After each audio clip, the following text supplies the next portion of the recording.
Hello and welcome to this episode of the Teaching Literacy Podcast. I am your host, Jake Downs. I am an elementary literacy coordinator at a local school district, a PhD graduate from Utah State University, and someone who just wants to know more about reading. This is episode 25. I am so excited to get this podcast published and out to the masses. Dr. Steve Graham joins me in this episode to talk about integrating reading and writing. I learned so much, and I can guarantee that you will learn a ton from this episode. One item of business before we get to the show, though. In the episode immediately prior to this one, I talk about a special Q&A episode that I am doing with Dr. Tim Rosinski and Dr. Chase Young. And we are doing a teacher Q&A with your questions on reading fluency. So please, if you have a question on reading fluency, go and listen to that episode, look at the show notes. There's a link that you can go and use to submit your reading fluency question. Go do it. We would love to look at your question, and we're going to curate some of the questions to discuss on the show. I've loved reading the questions that have been submitted so far, and I look forward to reading many more. So if a fluency Q&A sounds like your thing that you want to get in on, go and check that out and get your questions submitted. And with that, let's get to today's show. As I mentioned, Dr. Steve Graham is joining me on the episode to talk about integrating reading and writing.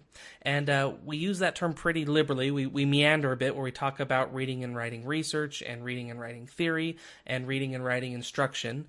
And so it's a bit of all of those, which is fantastic because I think our understanding of one of those helps inform the other areas as well. Dr. Steve Graham is a prolific researcher. He's been researching writing for several decades.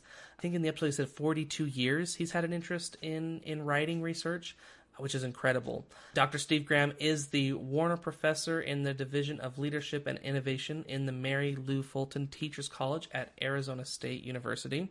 And he just last week was awarded the ILA, the International Literacy Association's highest honor, the William S. Gray Citation of Merit. Certainly an award that is well deserved for Dr. Steve Graham. What a fantastic accomplishment. So a little bit of background on today's episode. Reading Research Quarterly is one of the top journals in literacy, and over the past 9 months, it's released a special double issue on the science of reading. And the science of reading has sort of had all of the who's who in literacy research has come and submitted articles and published articles talking about different aspects of reading. And several folks that have been on the Teaching Literacy podcast actually are in the episodes of Reading Research's Quarterly's special issue. Folks like Tim Shanahan and Seth Parsons and Margaret Vaughn and Chase Young, Emily Phillips Galloway, probably over half the folks that we've had on the show thus far have articles or that have either authored or co-authored in that special double issue from Reading Research Quarterly on the science of reading.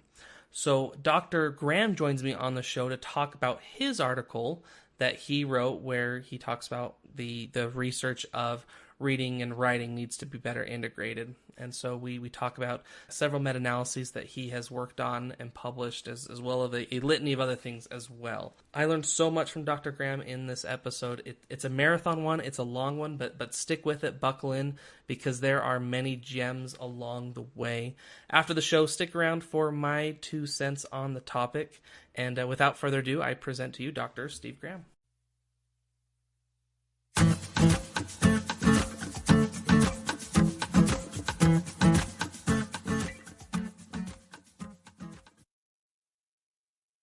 Dr. Steve Graham, welcome to the Teaching Literacy Podcast. Thank you very much for inviting me, Jake. You've been very active with writing research over the past couple decades and doing a great job of communicating what you find to teachers. I'm curious, can you explain to us how and why you became interested in researching writing? My initial interest was in reading. And when I was a doctoral student, I was at University of Kansas and pursuing a doctorate in special education.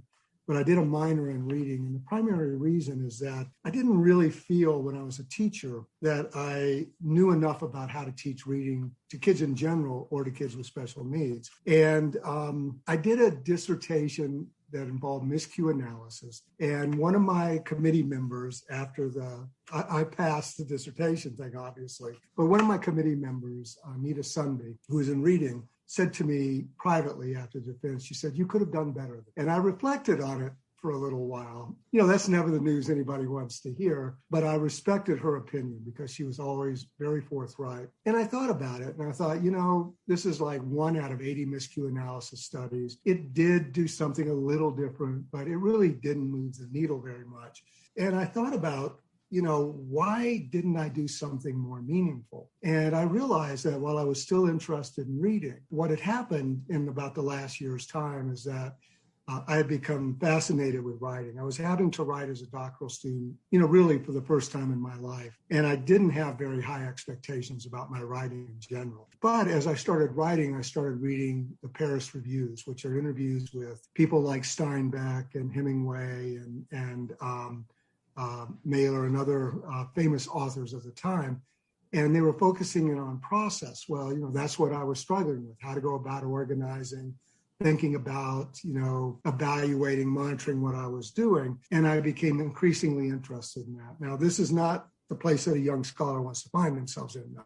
I took a job at Auburn University on soft money. And all of a sudden, I realized I wanted to switch my area of interest. And really, I knew very little about research and writing. And so what I did was, over a 3-year period, I did 3 reviews, one looking at composition in general, one looking at handwriting, and one looking at spelling. And I did the last 2 because a lot of the kids that I worked with when I was a teacher had difficulties with handwriting and spelling. And I tried to make those reviews as expansive as possible, going as far back in time and moving forward. And in the case of some of these, it meant going back, to 901 or around there, taking a look at work by Thorndike and others in terms of what they were doing in terms of test development. And then in the 20s and 30s and from there forward, intervention studies and writing that started taking place. And I really haven't looked back since that point. I think this is my 42nd year where I've had a continued interest with writing being what I most want to do. And I suspect that will continue till they lay me to rest, so to speak. I appreciate your systematic reviews and meta-analyses simply because that really helps synthesize the field and at a macro level help us understand what do we know about writing and what questions have yet to be answered. And I think our conversation will tap into a few of those. We're talking specifically today about an article that you published in Reading Research Quarterly's special issue on the science of reading. And you titled your piece, "The Science of Reading and Writing Must Become More Fully Integrated." And you open that piece by saying, "Despite the many contributions of science to the study of literacy, I contend that the sciences of reading and writing are too narrowly focused on how to teach either reading or writing, and not focused enough on how these 2 skills can be used to support each other."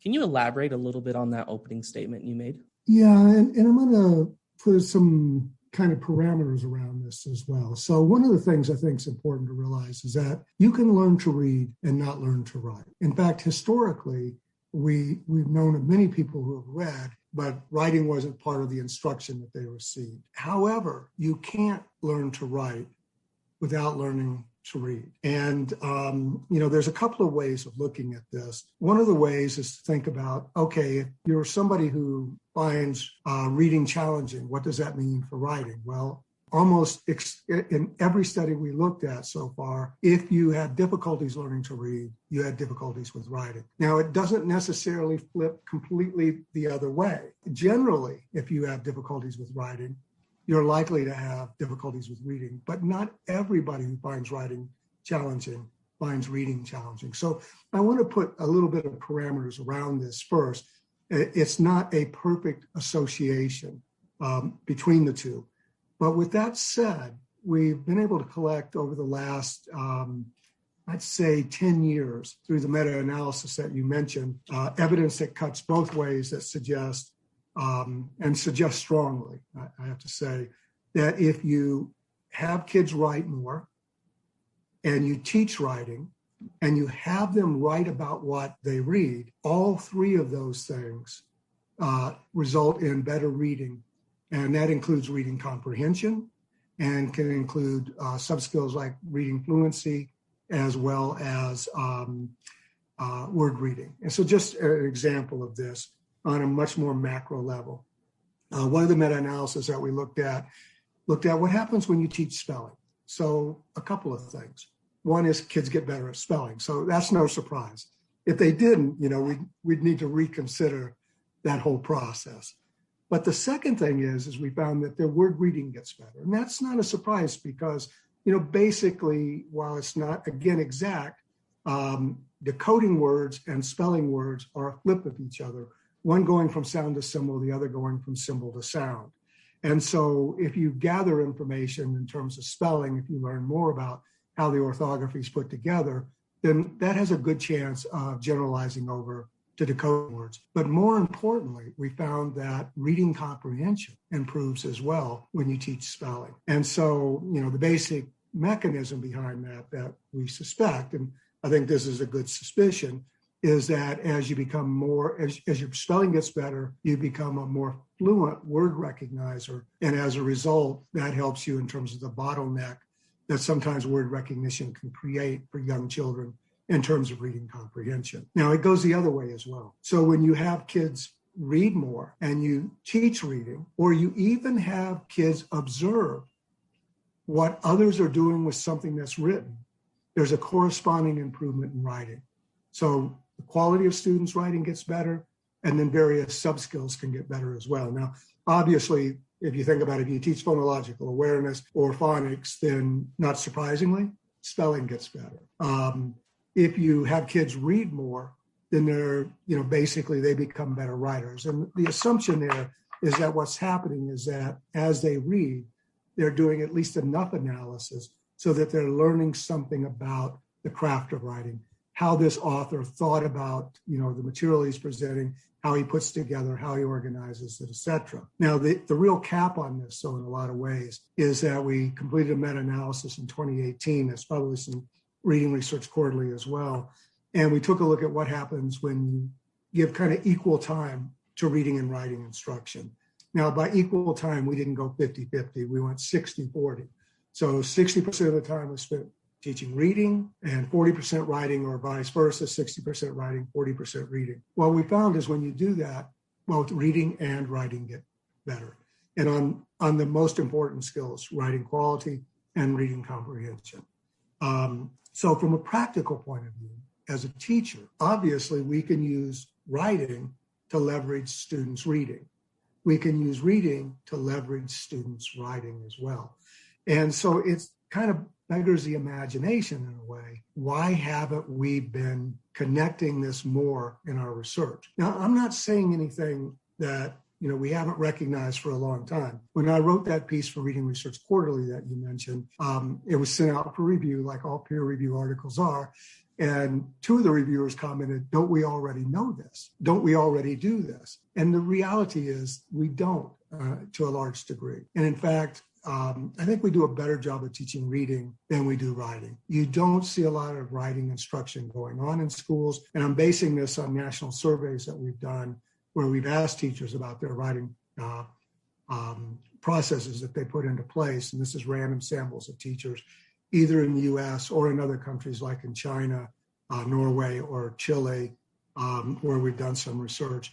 And we see the same thing over and over again. Very little time spent on writing, very little time on writing instruction.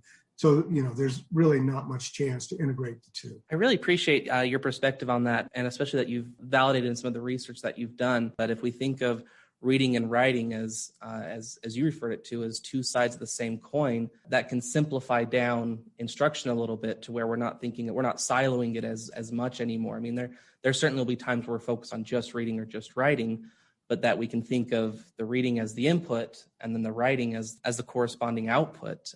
Would you say that's a fair synopsis of some of what you just mentioned? I'm really glad that you mentioned that, Jake. So when I say that we need to bring reading and writing together, I'm not saying that we don't need some dedicated time just for reading and some dedicated time just for writing.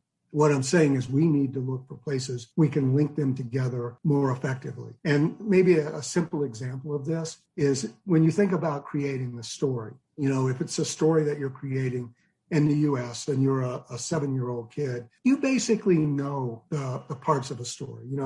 To put this in an academic thing, you have a setting and then you have episodes. And the setting is the who, when, and where of the story. And the episode is kind of what happens to set the protagonist off, what their goals are, what their actions are to meet those goals, what the outcomes are, and how people react. Now, knowing that stories are created at particular elements helps you in terms of generating ideas for a story. And a lot of little kids do that almost automatically because they're so familiar with this. But it also helps you in terms of reading a story because it gives you a framework on which to hang ideas. And so sometimes you'll stop in the middle of the story because they've thrown a switch on you. You know, they've gone a little outside the genre and it makes you, think, but which is a good thing. But, that's one way in which we can take advantage of this connection is making sure that students know the purposes of the types of genres they're going to be working in, how they're structured and the basic elements of them so that they can use them to their advantage when both reading and writing. Now, I do want to say one other thing about this. I'm not suggesting that for writing, we get stuck in that genre. Sometimes it's good to go beyond the bounds of the structures that we present to kids. And I would actively encourage teachers to push those boundaries because I think that's really where the fun is. It's nice to create a story, but it's much more fun when you can go outside of the boundaries and still have a cohesive story that a reader enjoys. That's fantastic. Thanks for that additional elaboration. I want to talk specifically about theory for a minute. I think theory can do a lot to frame a teacher's approach to how they make instructional decisions in their classroom. And on page 37, it's not possible to speak about reading and writing as if they are unrelated. Reading and writing are connected at the most intimate level. We write so others will read, and we read what others write. And after that, you elaborate on two specific theoretical supports for connecting reading and writing, the first one being shared knowledge theory and then functional theory. Can you explain both of those for us? Yeah, and I've been holding off on that because I knew you were going to ask that sooner or later. And I'm actually going to expand to three theories. I didn't mention one of them in the paper. So the first one, the shared knowledge theory, and I need to give a shout out mostly to Tim Shanahan because he's helped promote these theories and expanded on them. He and Jill Fitzgerald over time. With the shared knowledge theory, the analogy that Tim often uses is that you can think of having a well of knowledge and you have a bucket for reading and a bucket for writing, and they can both go down into the well and draw upon the knowledge that's needed. And so I think an easy way of thinking about this is there's a lot of different kinds of knowledge in that well. So for example, content knowledge or topic knowledge.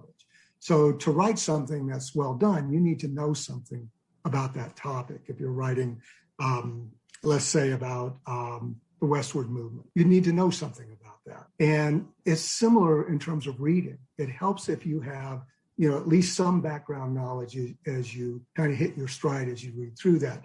That's common knowledge that can be drawn upon.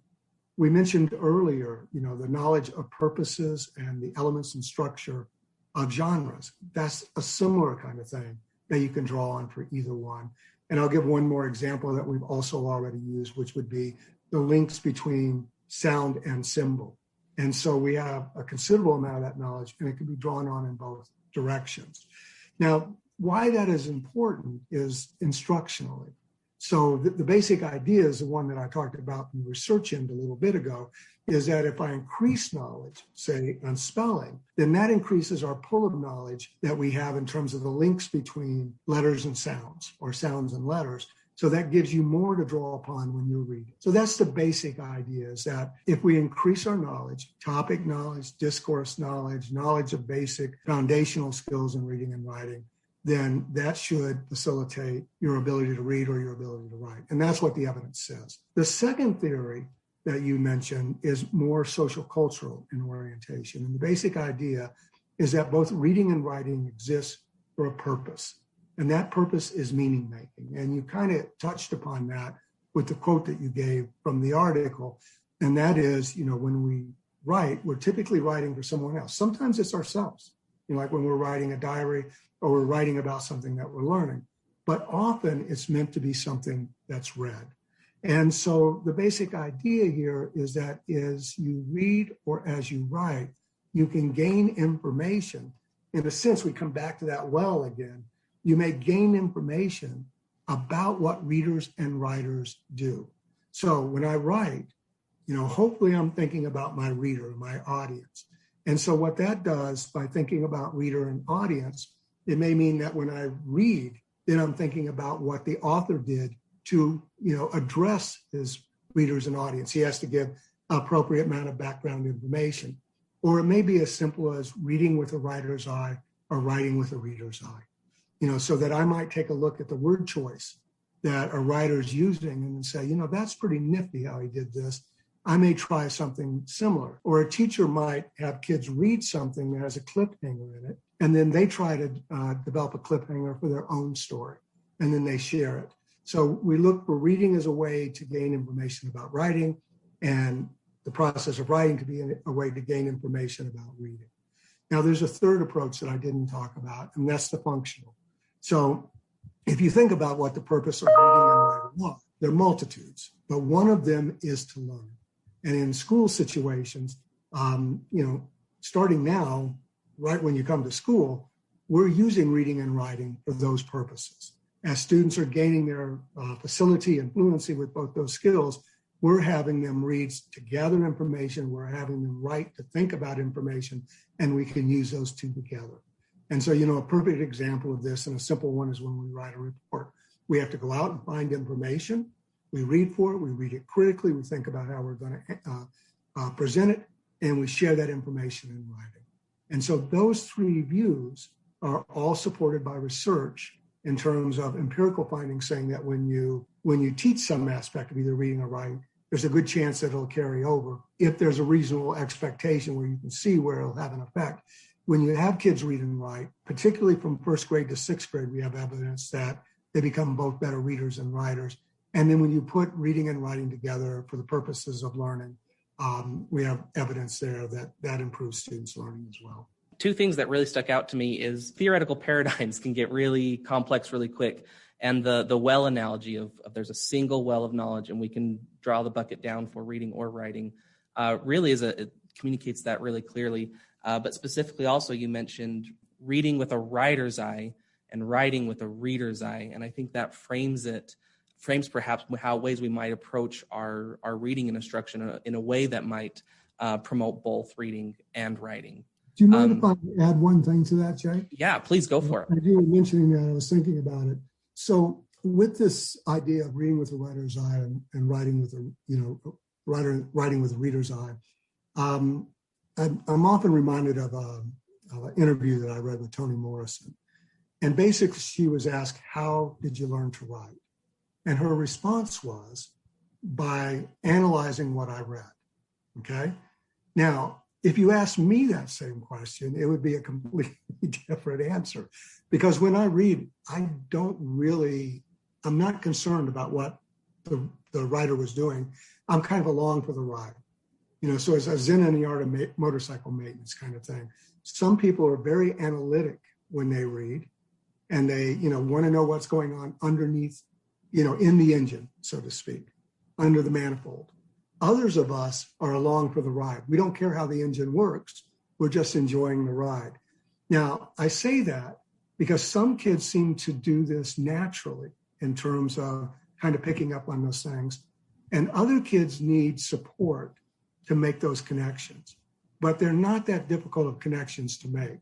But I did want to point that out is that, don't assume that all kids are going to make those connections, because they may be riding a different bike, so to speak, in terms of how they think about it. I love that. And I think that speaks to what we do very naturally in reading is some kids are along for the ride and they just seem to get it, but then we have to get a little bit more clear and explicit to help support their progression. And it's only logical then that we would also have the same sort of approach or the same sort of concept with writing instruction as well. And motorcycles. We don't get to talk about motorcycles often enough here on the show, so thanks for bringing that up. I want to talk about empirical support because this is one of your great contributions to the field is the meta-analyses that you've contributed to.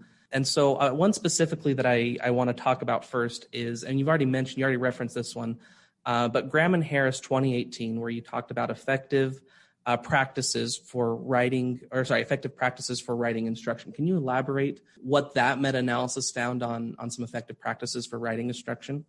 Yeah, and I'm going to paraphrase it a little bit because over time your thinking starts to shift a little bit. What we did in that 2018 meta-analysis is we looked at 20 or so previous meta-analysis of writing intervention research, true experiments, quasi-experiments. We also looked at single case design studies, which had a different metric. And we took a look at qualitative studies of exceptional literacy teachers to see what they do in writing. And I'll explain that a little bit later. But on the group studies with the 20 meta-analysis and the true and quasi-experiments, basically there's 4 basic takeaways. And I think about this in terms of what that research tells us in terms of kind of the macro aspects of writing instruction, but they also provide some micro aspects as well. So, and I'll expand on this and add a 5th thing when I talk about looking at exceptional literacy teachers and the qualitative studies. I'm probably not going to mention the single case design studies because they pretty much replicate what we saw in the true and quasi-experiments, the group studies. So one way of thinking about what meta-analysis can tell you is it can give you some ideas of general structures or things that need to be taught.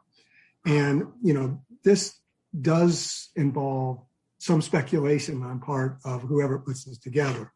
But I would say there's at least 4, and I'll add a 5th one in a second, basic elements to a good writing program based upon what we've learned from these reviews. One is kids need to write, okay? So I always mention that first. I think one of the issues with the National Reading Panel's report in 2000 is they had all these things that need to be taught, but they didn't say, kids need to read. And the reason I suspect they didn't say that is because they probably didn't have direct evidence showing that if you increase how much students read, their reading comprehension or other aspects of their reading improves.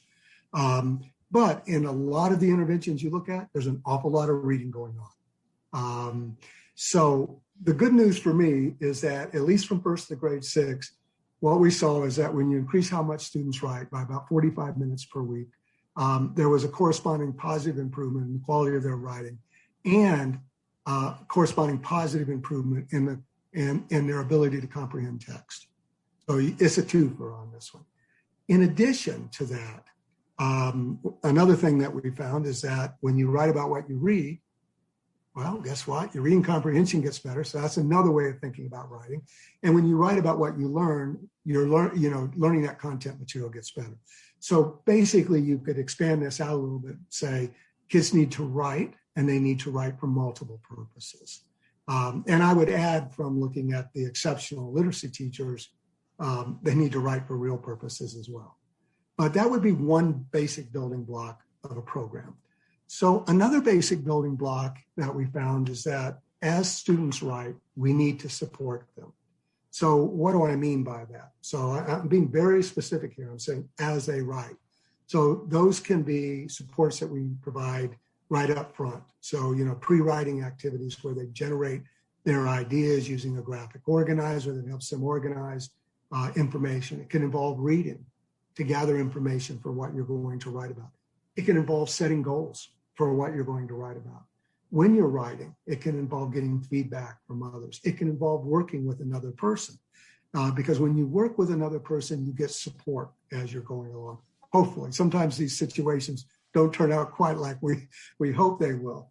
Or we could be using a computer program that provides support through spell check, through grammar check, or may even have built into it, vocabulary help or planning assistance up front, or may even give evaluative help. And we're going to see more and more of that as time goes on.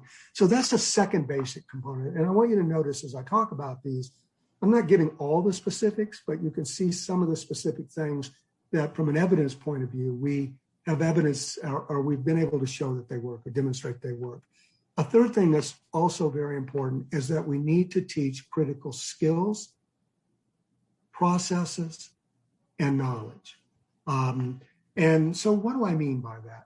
Well, if you broke writing down into its most basic level and think about this, I'm going to write a sentence. Well, I have to have an idea, right? Then I have to translate that idea into an acceptable sentence with the right vocabulary and the right syntax so that it gets at my intended meaning. And I have to transcribe it onto paper. And so that gives you some ideas. So part of what we have to do is we have to help kids with the thinking aspects of writing, planning, evaluating, monitoring, revising. And we have evidence that when we help kids apply strategies that facilitate those processes, there's a big jump, not a small jump, a big jump in the quality of what they write.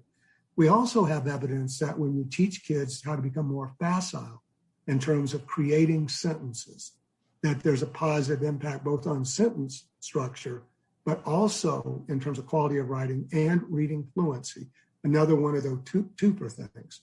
And then when we teach text transcription skills like spelling, handwriting, or typing, all of those get better, and there's a corresponding improvement in writing quality, as well as a corresponding improvement in some of the reading skills, as I mentioned earlier. And then, of course, we need to know more in terms of knowledge, and we need to know more about the genres that we're working in so that we know their purposes, we know how they're structured, so we can use that as our starting point for generating text and go beyond that. Now, I could go further into this, but I don't want to get so far down in the weeds that things get lost. Another thing, I actually was going to say 4, but we're going to stick with those 3. I'm going to make it 4 this time.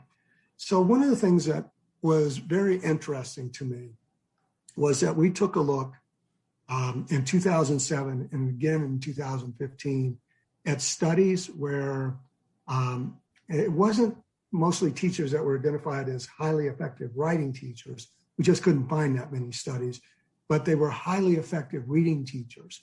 And what we did is we took a look at each one of those studies and treated it as like a case in a qualitative study. And across all of these qualitative studies, we started looking for themes that occurred frequently, that were highly common, not something that occurred, with just this teacher, but cut across. And there were a number of things that we found. So one, I'm going to add another dimension to what we're talking about. But when you look at highly effective teachers, they create a writing classroom in which kids can thrive and grow. One, they can take risks there. Second, the teacher's positive about their capabilities and what they can do. They set high but realistic expectations. They share their writing with their kids. They look for ways of making the writing classroom a motivating writing classroom where kids are doing things for real purposes and they're sharing what they're writing with an audience. The other thing that we were fascinated with in terms of this is that all the things that I said before, their kids wrote, they wrote for extended periods of time. Teachers taught skills, processes, and knowledge, and they supported kids in terms of their writing. So when you look at this as a package, all the research, in a sense, fits together very well into supporting each other with the addition from studying high-quality teachers that we want to create a classroom in which kids can thrive and grow as writers. So a long explanation, but that's the basic finding. And I have one caveat to this, okay?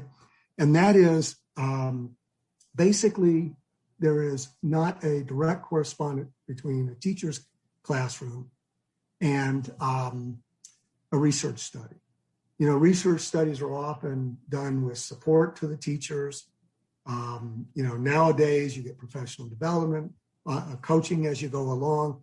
Those things are not available to most regular classroom teachers. So it's good to assume that the procedures, if you try any of the specific procedures out in your classroom, is that that they've worked in multiple other classrooms, but it is no guarantee that it'll work in yours. So you want to monitor if this works. The other thing that's sometimes missed I said one thing, I'm actually going to go 2. Something that's often missed in evidence-based practices is the basic idea behind evidence-based practice came primarily out of medicine, but other fields as well, is that we saw a lot of practitioners, I shouldn't say we, a lot of practitioners were basically using knowledge that they had acquired either from their mentors or on their own practices over time. And, basically any kind of scientific evidence that was available wasn't making its way into many doctors' offices. And so the evidence-based practice movement is based on the idea that we want practitioners, whether it's teachers or doctors, to use the best scientific evidence available, but that has to be put into practice within the context of your situation, your students, your classroom, your knowledge, et cetera. So it's not a devaluing of teachers' knowledge. And quite frankly, in either reading or writing, I don't think we're at the point where we could ever, I don't think we're at the point now, and I doubt that we'll ever be at the point that we can say, if you do this, everything's going to go all right for everybody. That's a pipe dream. I just don't ever see that really happen. I think what we can do is we can provide good guidelines and great tools, and teachers can make judicious and smart and intelligent and evaluative decisions about what they do. I think that's going to be our best bet. Yes, that's fantastic. A big reason I started this podcast is there's a lot of nuance between where research comes in and by the time that gets into practice, and sometimes things get lost along the way, or there's hiccups to that. But I think you're talking about supporting teachers to becoming very smart, very savvy, having excellent content and pedagogical knowledge, so they can make the research fit. It's not research. I don't think it's meant to be just copied and pasted, whether we're talking about a specific study, or a meta-analysis or systematic review. It's meant to be adapted for a specific circumstance. So I really appreciate adding that caveat, because that is such an important part of making that bridge from research to practice, in my opinion. We've already addressed quite a bit about writing and writing instruction improving reading, and reading instruction improving writing, and that's a pair of meta-analyses that you completed with colleagues in 2011 and 2018. Is there anything that you wanted to add to that conversation from what we already have discussed? Yeah, basically I was a history major in college, so I always like to be upfront about the history behind, kind of where you're coming from. Everything has, in my opinion, either a hidden or an explicit direction is trying to move things in, for academics. And so my primary interest is in writing. So initially we did a report for the Carnegie Corporation called Writing Next, where we basically identified for kids from 4th to 12th grade what the research, quasi-studies, and true experiments had to say about what might be effective in writing. And the idea behind that wasn't as much practice as policy. What we were trying to do in that document, the first 3 pages had this really simple summary for aides to congressmen to look at, to get the ideas really quickly, and then to share. And so if you said to me, did this really move the needle very much in terms of making writing more prominent in schools? Because that's what our intention was. That was a policy thing we were trying to do. I'd have to say probably not. And the thing was downloaded like 2 million times. So you'd say, oh, it must have had a big impact. But I have to say, looking at the schools over the next couple of years, I didn't really see much in the way of change. So this interest in terms of reading and writing connection dates back to the fact that my initial love was reading, so to speak. But also, as we started thinking about this, Carnegie Corporation asked me to do another meta-analysis looking at writing's effects on reading. So we tied writing to reading. And then eventually I looked again to tie writing to learning. Now you might ask, why did you do this? Well, one, I'm interested in writing, so it's pretty obvious. But second, there's just not a lot of writing going on. And I see writing as an essential and critical tool for success, not only at school, but in one's life and increasingly in the world of work. And I'll give a simple example of that. I heard a police officer in Scottsdale about 3 years ago. I don't even remember where this was at. And he said he hadn't drawn his gun in a year, which I thought was great. But he said he drew his pencil every day. So, he's writing. You don't think about cops being writers, but about 80 to 90% of blue collar jobs now require writing. And so I think when you think about these connections between reading and writing, it's not that we need to do more time with reading. I think we're probably doing a pretty good job with that in terms of allocating time. What we're not doing is a good job of allocating time to writing. And I think if that's going to happen, writing needs to be a player in learning and reading. That's going to be one of our avenues in.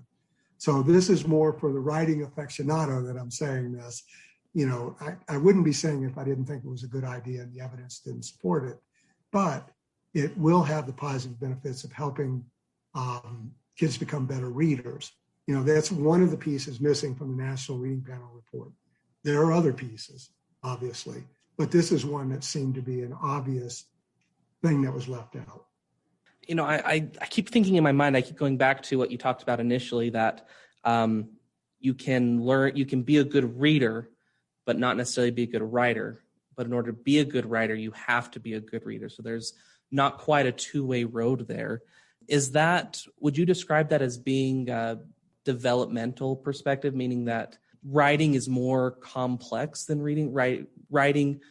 Quality writing is more complex than making meaning from text, and so therefore making meaning from text is somewhat as a precursor, or I'm wondering how you might frame that, because I keep going back to that in my mind.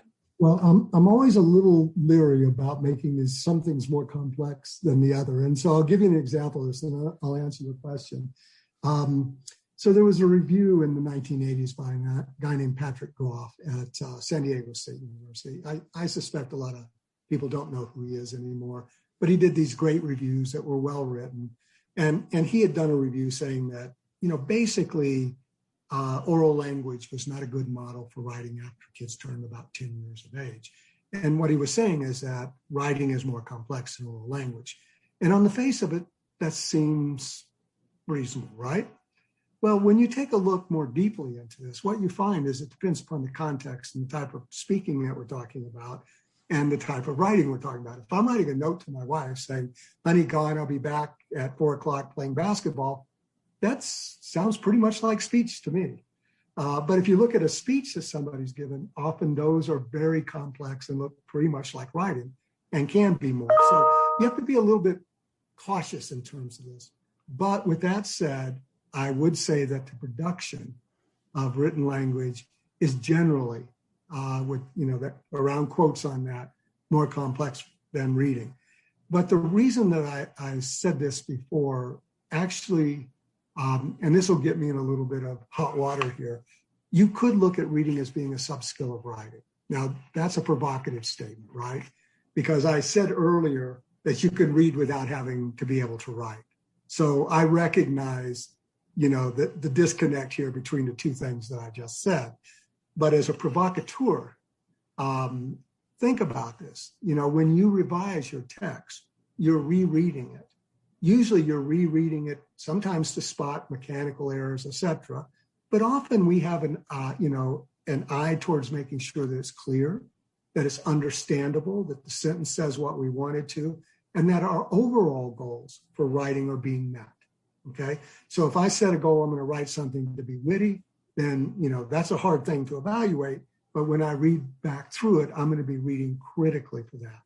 So you can see in that case where reading becomes an essential skill or a sub-skill, if you'd like, to writing. Another way of thinking about this is that we don't always write about things that are just in our heads.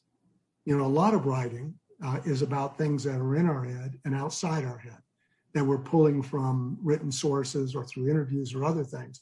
And if they're from written interviews or from written material, we have to read that material. We have to understand it. We have to analyze it in relationship to our writing goals.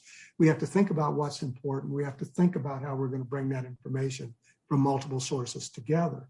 So it's very difficult to disconnect reading from writing for specific kinds of writing tasks. And you could, you know, provocatively make a claim that reading is a sub-skill in this case for writing. And that is, I've said that before, and it's driven a couple of reading people around the bend. So I like it, though. I think that's fantastic. So in your piece that you wrote for Reading Research Quarterly, you didn't specifically mention handwriting, but I know you've done work on handwriting in the past. How would you say handwriting fits into all of this? So This is kind of an interesting question. My interest in handwriting, my daughter had a devil of a time with handwriting. I mean, it just was a killer for her. And I think, she's a good writer, but she's never going to like writing because of handwriting, because it was so difficult for her to form the letters. Now she, composes on a word processor now, and that's not a problem anymore. But, basically one way of thinking about handwriting is that handwriting is a tool for transcribing ideas onto text. And until it becomes automatic and facile, it interferes with other writing processes. Does that mean that learning to handwrite makes you a better reader? Not necessarily. We don't have a lot of evidence that would support that contention. Now, with that said, think about, I'm going to switch out of English orthography and think about a logographic morphosyllabic language like Chinese, where you have characters that are very complex. So typically when you teach a Chinese character, you're teaching its formation, which would be handwriting. You're teaching, because of various features on it, and the way they're put together, basically they tell you what word it is, which is a spelling component here.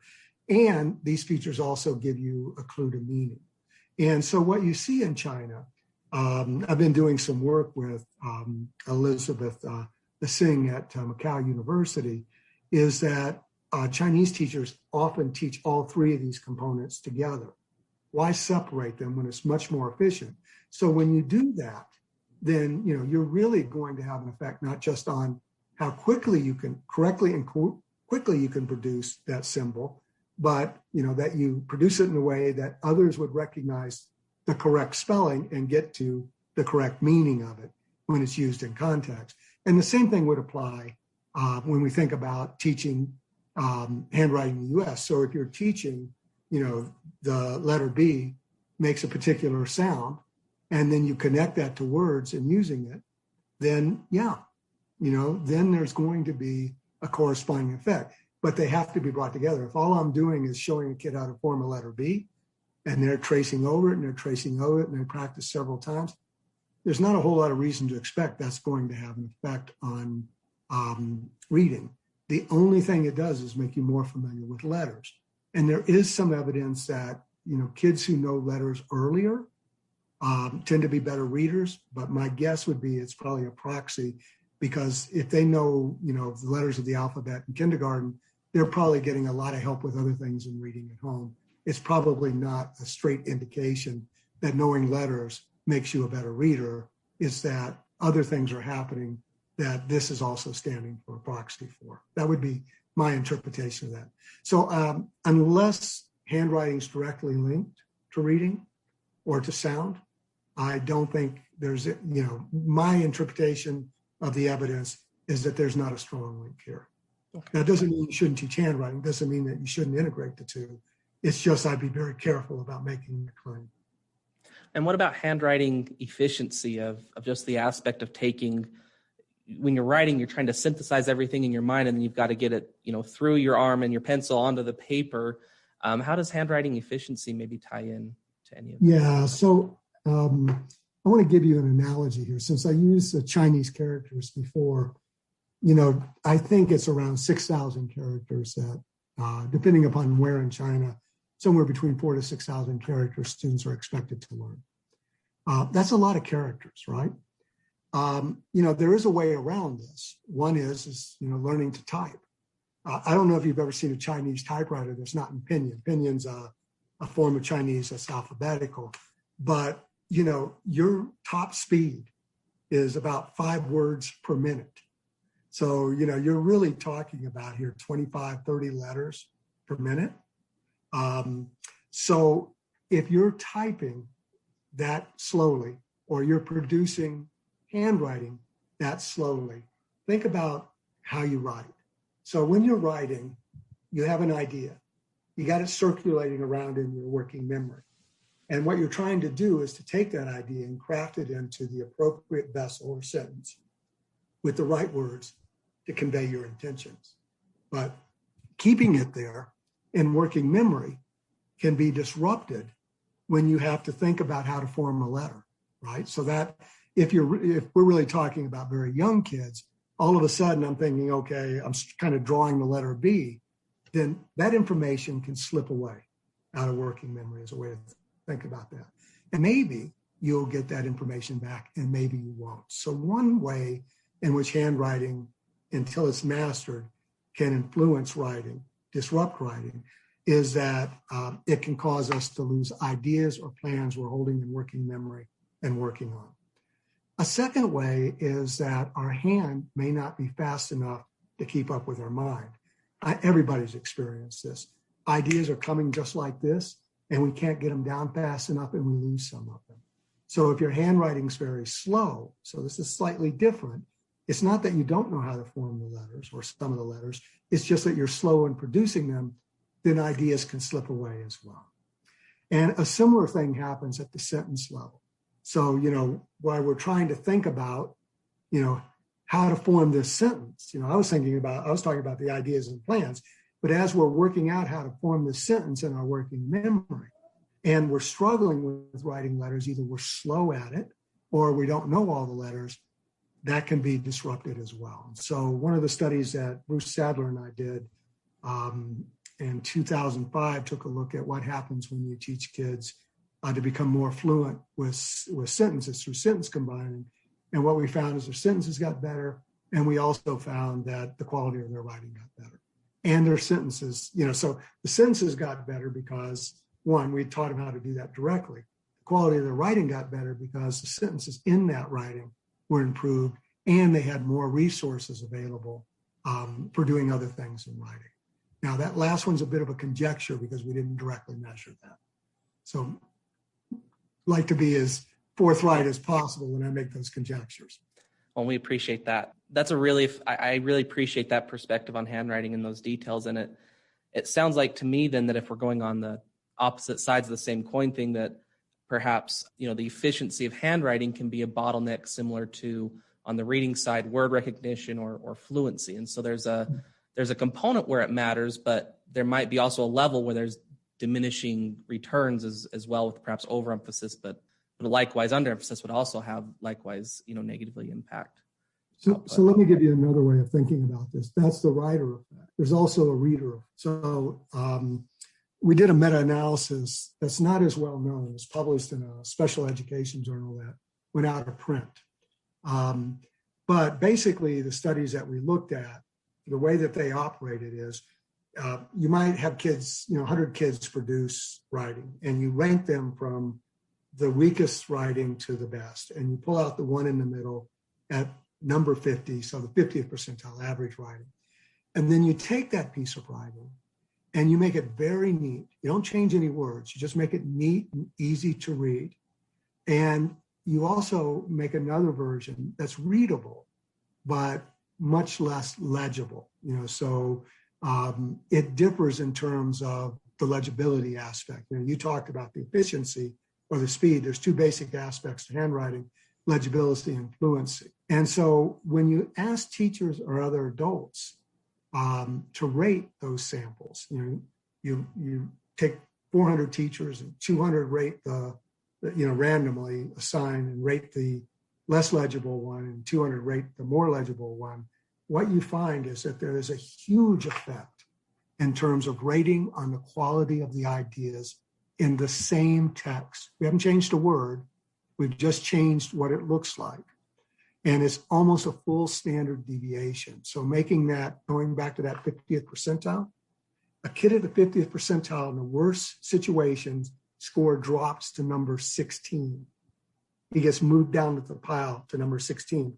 In the best situation, they get moved up to number 86.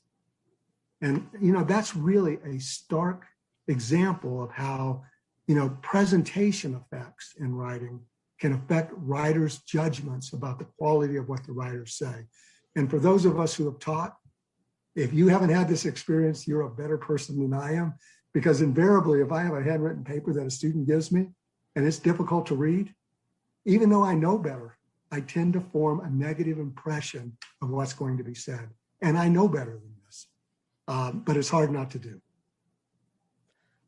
Thank you. I feel like I understand handwriting so much better now. So thanks for taking the time to answer those. So transitioning to the future, we're advocating that the science of reading and writing instruction should become more fully integrated.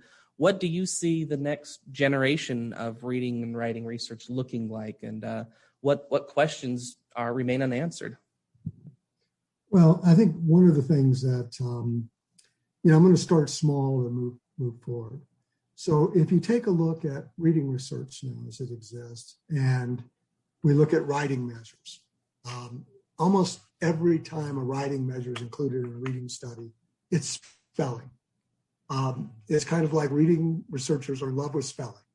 And it's not hard to understand why that might be the case for quantitative researchers who tend to take a skill-based approach, because we know that spelling and word recognition are highly related, 0.6 to about 0.80. It's a very strong correlation. But if we're to know more about the connections between reading and writing, both reading researchers, and that's where the bulk of the literacy research takes place, and that's where the bulk of the funding is, as well as writing researchers need to make reading and writing measures a common aspect of their studies, their intervention studies. So, when I say this is what we know, as I said at the start of the article, there's a lot that we don't know. Okay, so something as simple as vocabulary, right? So you would think that teaching vocabulary, which is often part of reading instruction, we would know that that has a strong effect on writing. But we really don't have much information to that. We don't know what hardly of anything from writing influences reading fluency. So we need to have a better flight of measures on both ends of this when we're doing reading and writing research. That's probably the simplest starting point that I can think of. I think a second thing that's very important is that if we're to expect that researchers in the future, and I would say same thing with teachers in the future, if researchers are going to do reading and writing research that is integrated, looking at the effects in a cross-sectional way and looking at ways of bringing these things together successfully and effectively, we need to do a better job of making sure that both teachers and researchers know more about writing. Notice I didn't say more about reading. We might say for writing researchers, they need to know more about reading. But I would also say very strongly that we just don't do much with writing in our academic universities. We ask this of teachers in every survey that we give. And we ask how well prepared they are through their college, through in-service, through their personal efforts. Secondary English teachers, 72% said they're unprepared to teach writing, or their preparation from the academy or university was inadequate. If that's the case for teachers, it's also the case for many researchers as well. So if we're going to move into this area of doing more research that's integrated across these two, researchers need to be better prepared to think about and more knowledgeable about both of these areas. And so I know I put a heavier emphasis on reading than I did on writing. And part of that stems from the fact that I can't think of hardly any grant in writing I've written that a reading researcher hasn't told me we need to have reading measures. They're right. But on the other hand, I hardly ever hear writing researchers telling reading researchers they need writing measures. And I think that's right as well. I think the other thing from the practical point of view is, it's all good and fine to say, hey, we need to use reading and writing together. But we need to investigate ways in which teachers can use these so that we give them multiple tools and multiple activities that they can put into place that we have some expectations that they would work because they've been replicated multiple times. So I think that's another direction we need to go. And then the final is model building. So when you take a look at models of where's the grand model of literacy, so to speak? Okay, you have individual models of reading, you have individual models of writing, you have models of oral language. And you look at models of oral language, not surprisingly, there's a lot of similarities with models of writing because they're production processes. Listening would be the same thing with reading, but we don't have a grand model of, language use is a way of putting it.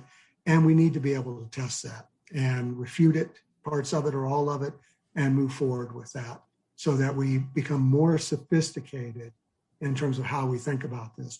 Now, the caveat I want to give to this is that take something like the simple view of reading. It's preposterous, okay? And I say that, it's not preposterous in the sense that it doesn't capture a truth in reading, but it's preposterous to think that that's all that's involved in reading, right? Because we know that, motivation is important. We know, that some of the discourse knowledge and skills that you bring to this are going to be important. We know that there's specialized reading skills beyond word recognition that you need. But that model provides a way of focusing in on a aspect or aspects of reading. So I don't want to downplay the importance of those smaller models, but what we've done is we have plenty of those.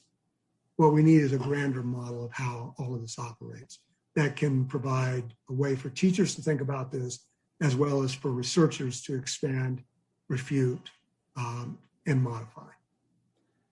So glad you brought up the simple view of reading. There seems to be a lot of talk about that lately. Gina Cervetti and colleagues and Reading Research Quarterly, they talk about going beyond the simple view of reading. Thanks for your insight on especially on models. I'm a model fan, so I appreciate your insight specifically on that.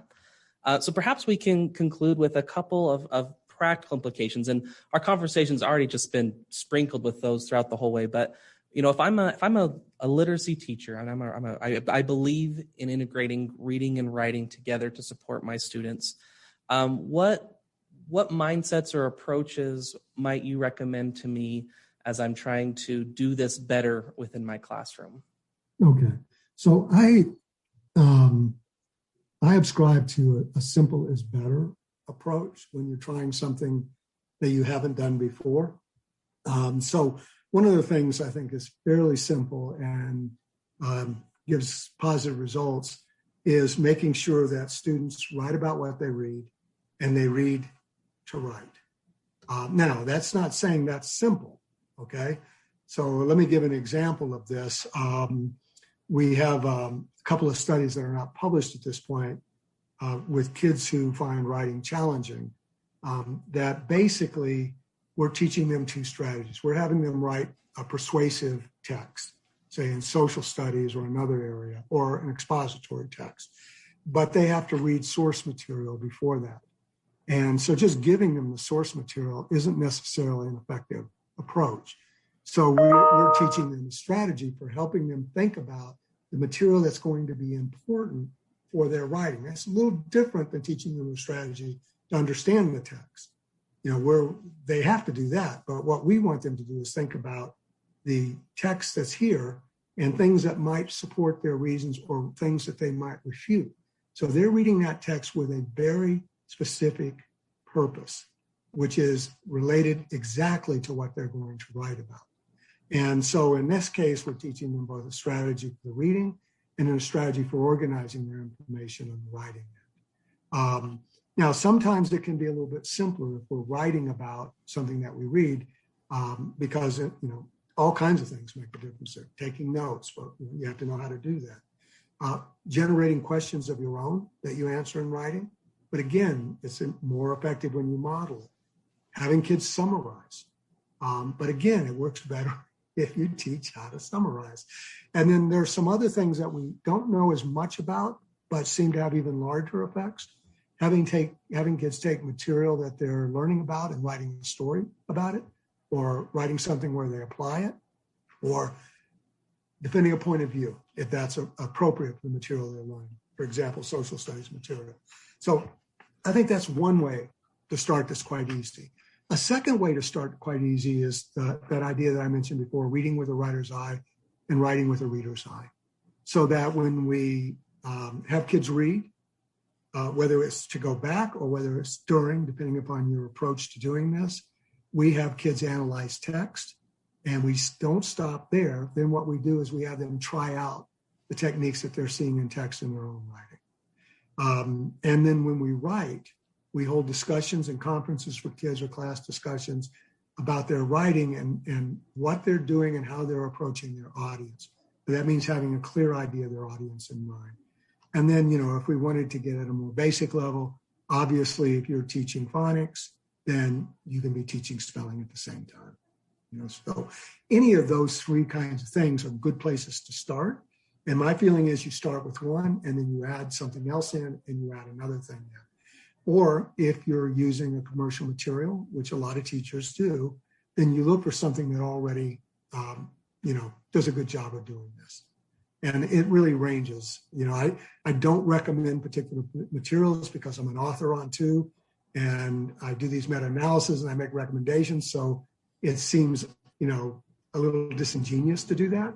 But, I would say look for materials that do a good job in this. And a lot of time with... If you're doing that.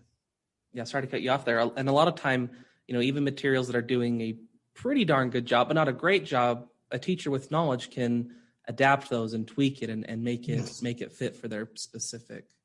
No, and that's a great point, Jake, because just taking these materials outright, it doesn't make it's just like, what I said about evidence-based practice, same thing with commercial materials. If you're going to use them, you got to make them fit to your students. And I mean, and anybody who's ever used a Basel series knows you'd be teaching for 4 years to do all the activities they have in each of those Basel series. It's overkill. So, Dr. Graham, thank you so much for joining us on the Teaching Literacy Podcast. I have pages of notes. I'm excited to go back and edit this just so I can get to listen to it again. One last question for you. What do you think makes a great teacher? So, this is a really difficult question. I think, one of the things that's important is that you're knowledgeable about what you're going to teach, reasonably knowledgeable. Notice I didn't say that you're good at it. You can be a good writer and may not be a great writer, great at teaching writing. But if you're knowledgeable about how writing fits together and how it acts and procedures for teaching it, then I think that gives you a leg up, so to speak. A second thing that I think is critical is that you're organized. I've seen more good lessons, take the short path to hell, so to speak, because of disorganization. And the disorganization isn't always with the teacher, it's sometimes within the class, because there's not, there's been I don't want to say a failure, but there's been less success at setting up a class so that it operates in a smooth manner. And I don't mean robotic, but things get done as you hope they'll get done and you move forward in a progressive way with your lesson as you plan. I think enthusiasm is another important part of this. You have to like teaching. You have to like kids.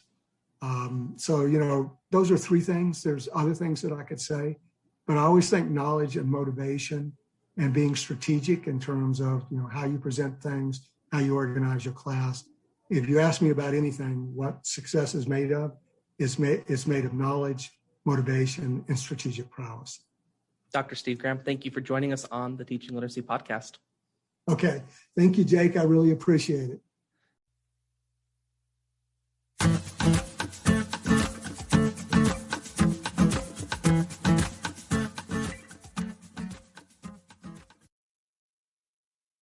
A great big thank you to Dr. Graham for joining me on the Teaching Literacy Podcast, and a shout out to all of the guests who join us on the show. These are folks who they volunteer their time to talk about literacy research with me, and they do it because they care about kids, and they care about teachers, and they care about teachers having access to the kinds of knowledge that they need to be successful. So a great big thank you to all of the guests that have been on the show. Before we close up the show, I want to offer my 2 cents on what we talked about. I got a whole quarter's worth out of the show, but for sake of time, we'll just keep it to 2 cents. The first one I want to talk about, that phrase that he said a couple times in the show has just stuck with me ever since we talked, where he said, reading with a writer's eye and writing with a reader's eye. If you've listened to some of the earlier episodes, you'll know that I am very fond of reading comprehension. That's probably my favorite area I like to think about and I like to talk about. And as a result of that, writing is quickly becoming also a favorite of mine. And thinking about reading comprehension, things like text structure and genre and theme tend to be emphasized in instruction these days. They're written in the Common Core state standards. They can be really tricky to teach, but I find that teachers also sometimes find that it's tricky to understand why we would teach it, why we would care about teaching text structure, or why students might need explicit instruction or some clear instruction with what different types of genres are. And I think that frame that Dr. Graham provides us with, reading with a writer's eye and writing with a reader's eye, explains it very well. My second set talks about with writing about what we read.